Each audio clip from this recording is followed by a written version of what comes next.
shooting the debris.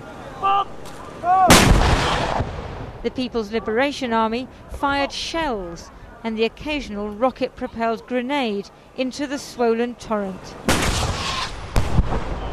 They were trying to break up larger objects so they wouldn't get caught on bridges downstream, blocking the flow.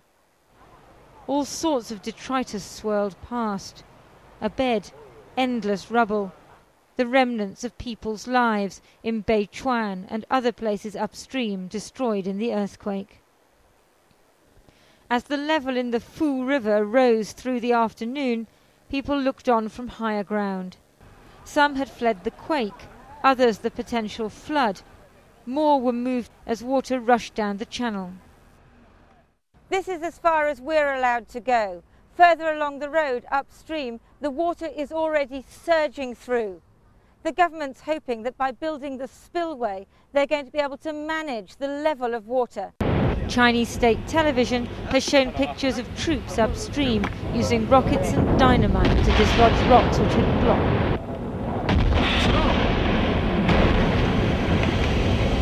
2 big explosions are said to have done the trick. The fear had been that as the lake rose, pressure was building on the dam which might crack, creating a devastating flood. But now the water has been channeled, it can be controlled as it surges downstream. At the control centre, they monitored Beichuan as the water submerged 1/3 of the ruined town. When it recedes, Beichuan will become a memorial to the earthquake victims. The survivors will be resettled elsewhere. No one will ever live here again.